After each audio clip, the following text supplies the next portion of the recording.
अगला टॉपिक है हमारा गॉसियन सरफेस या गॉसियन पृष्ठ। तो ये गॉसियन पृष्ठ क्या होता है? देखिए, गॉसियन पृष्ठ एक काल्पनिक पृष्ठ होता है जिसमें हम वैद्युत और चुंबकीय फ्लक्सों की गणना करते हैं। ओके, तो गॉसियन पृष्ठ क्या है? एक काल्पनिक पृष्ठ है जिसमें हम वैद्युत या चुंबकीय फ्लक्सों की गणना करते हैं। और ये कैसा होना चाहिए? ये हमेशा स्रोत के सममित होना चाहिए। स्रोत के सममित, यानी जैसी आकृति हमारी स्रोत की है ऐसे ही आकृति हमारे गॉसियन सरफेस की होनी चाहिए। ठीक है। दूसरी चीज़ क्या है कि गॉसियन सरफेस जिस बिंदु पर हमें वैद्युत क्षेत्र की तीव्रता निकालनी है उस बिंदु पर गॉसियन सरफेस गुजरना चाहिए। थर्ड, गॉसियन सरफेस जहाँ हम खींचते हैं, सपोज ये हमारा कोई गॉसियन सरफेस है, तो इस गॉसियन सरफेस के अंदर, बाहर और इसके बिंदु पर तीनों जगह बिंदुओं में अंतर जो है वो स्पष्ट दिखाई देना चाहिए। तो ऐसे स्रोत को हम गॉसियन पृष्ठ कहते हैं। गॉस के नियम के अनुप्रयोग देखिए। तो पहला है अनंत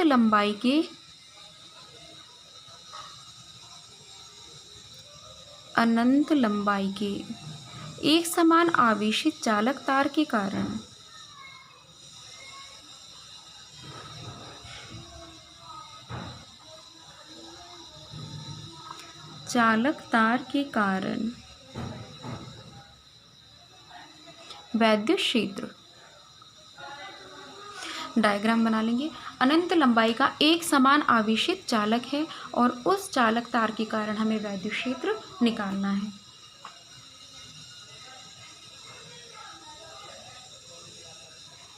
ये हो गया हमारा अनंत लंबाई का आवेशित चालक, और इस पर कैसा चार्ज है? प्लस का चार्ज है इसके ऊपर। ठीक है। तो इससे किसी बिंदु P पर, इस बिंदु P पर निकालनी है हमें क्या? वैद्युत क्षेत्र की तीव्रता। तो कैसे निकालेंगे? तो यहाँ पर हम एक गॉसियन सरफेस की कल्पना करेंगे।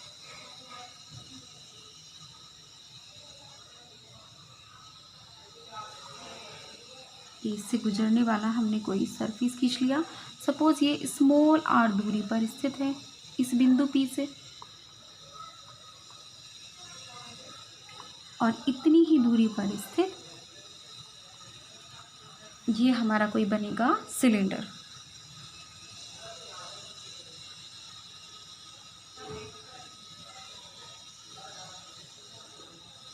ये बन गया हमारा सिलेंडर। इसको बढ़ा लेंगे ऊपर और नीचे साइड।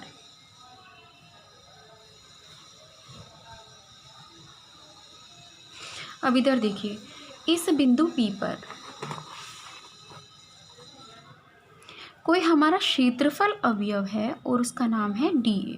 देखिए, संपूर्ण पृष्ठ का जो क्षेत्रफल होता है उसको A से डिनोट करते हैं, लेकिन जब हम कोई छोटा सा अवयव लेते हैं, छोटी सी जगह लेते हैं, तो उसके लिए क्षेत्रफल अवयव dA होता है।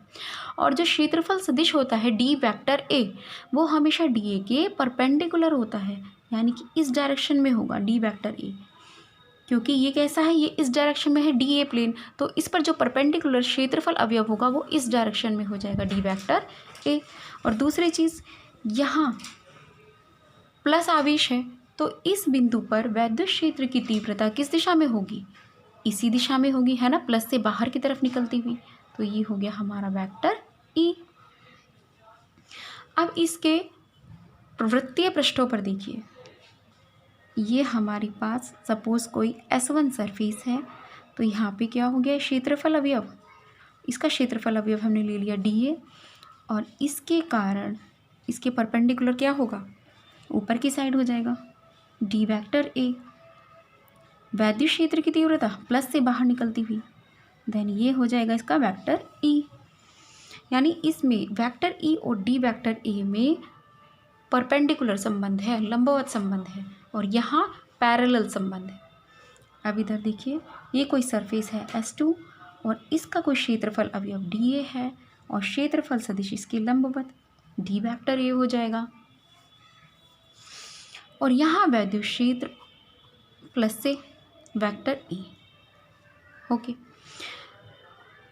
तो वेक्टर E और d वेक्टर A यहाँ भी दोनों परपेंडिकुलर हैं। किसी छोटे से बिंदु, किसी छोटे से अवयव पर लगने वाला जो वैद्युत फ्लक्स होता है तो उसको कैसे डिनोट करेंगे, d phi E equal to क्या हो जाएगा, डी फाई ई क्या होता है, E D A cos theta. Okay, यही होता है ना, E D A cos theta. तो यहाँ पर कॉस थीटा, ई और डी ए दोनों पैरेलल है, एक ही लाइन में है, तो कॉस जीरो हो जाएगा, E D A cos zero. Cos zero की वैल्यू होती है 1, यानी E D A cos zero की वैल्यू कितनी होती है, 1। इक्वेशन नंबर फर्स्ट मान लीजिए, डी फाई ई। अब वृत्तीय पृष्ठों पर देखते हैं।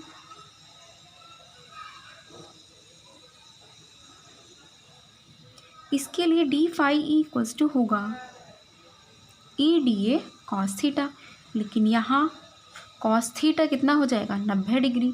तो कॉस 90 की वैल्यू कितनी होती है, 0, तो यानी कि ये ख़त्म हो जाएगा। Then d phi E equals to 0।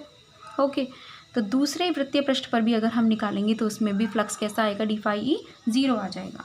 तो हम कौन सा लेंगे, केवल इसके वक्र पृष्ठ पर, और वो है हमारा इक्वेशन नंबर फर्स्ट ये। तो यहाँ से इक्वेशन नंबर फर्स्ट से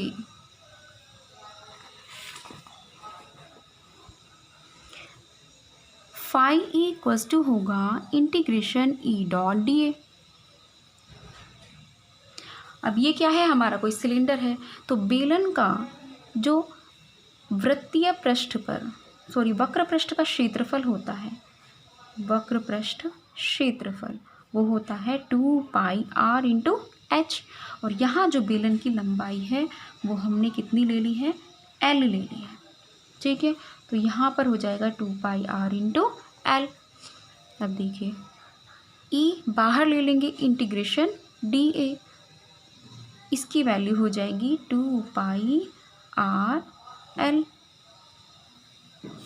ई की वैल्यू इसमें रखनी है।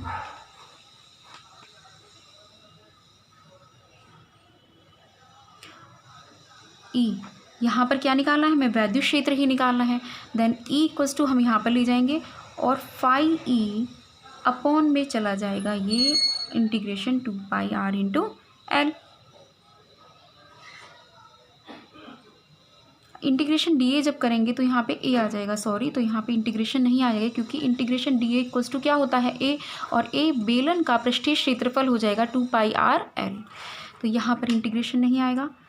अब फाई ई क्या हो जाएगा, क्यू बटे एप्सिलॉन 0, पता है हमें गॉस की थ्योरम से क्या होता है, phi E equals to Q बटे epsilon 0, 2 pi R into L. तो phi equals E equals to हो जाएगा 1/2 पाई एप्सिलॉन 0, 1/2 पाई एप्सिलॉन 0। अब Q upon L, Q upon L होता है लैम्डा। रेखीय आवेश घनत्व होता है कि किसी रेखा के अनुदिश एकांक लंबाई पर वितरित आवेश क्यू। तो q upon L equals to हो जाएगा लैम्डा। तो यहाँ आ जाएगा q upon L lambda upon R, ये आ जाएगा अनंत लंबाई की एक समान आवेशी चालक तार के कारण वैद्युत क्षेत्र का व्यंजक।